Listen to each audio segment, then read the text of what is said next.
circus, right, at that time? Sure was. And they already had they had a hand percussionist, Lee Updike. It evolved into another project called the Early Renditions. They were, playing shows like Mac and Bob's and the old Belly of the Beast. Was Coach B's interview. Changed to Buddy's Barbecue. That Fish played there at one point. Dave there. Matthews played there. Blues Traveler played there. Belly of the Beast was Billy's Barn.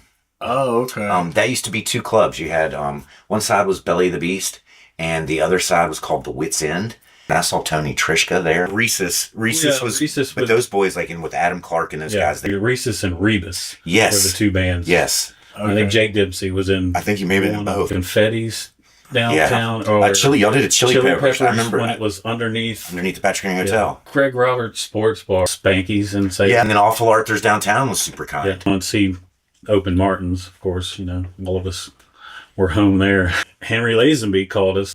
Play with Groove Escape. Of course, met Henry and Slim. Andrew Miles. That's when we brought TJ in. Yep. TJ used to play at High Street back in our circus and early renditions days. But shared shows with a lot of Pigeons playing ping pong. Back to the Montrose. I remember Contrell's rafting. We did a whitewater place one time. Funk Punch and a family of 4. We took Scott Light with us. Remember the old lighting engineer Scott Light? Yes. Pink Moon, Camp Barefoot. Yeah. Camp Barefoot as Funk Punch was a riot. Yeah, that was. And the Rooster Walks, Funk Brunch. I'm not going to say nothing, but they should probably bring Funk Brunch back. You hear me, Johnny Buck? Slim's quite busy with Disco Risque. Slim went to Nashville and went to go tour with Tommy Two-Tone. Really? 8675309. That's when we got John Trent to come in for a little bit. It looked like it was Cloyd the V, but it was Cloyd the Fifth. We did some cool shows with Danger Muffin out at the Harvester. There was another local band around called Welcome to Hoonah with Spencer McKenna. We entered the On the Rise competition with Floyd Fest and went on to win that competition with Floyd Fest. So we were able to open for Emily Lou Harris. Floyd Fest main stage was just magical. Front porch stage. Yeah, we did a storytelling set there. Matt Leonard was a drummer. Yep. A guy named Alex Fault that played banjo. Jess played, she wore this little washboard and she played a little just accessory, auxiliary percussion. Mm-hmm. Jerry Douglas and the Earls of Leicester had played. So Jerry Douglas comes off stage and he walks in a little tent and Spencer and I are sitting there. I'm probably smoking a cigarette or something I'm not supposed to. And Jerry Douglas looks over at me and he goes, "Well, I warmed him up for you."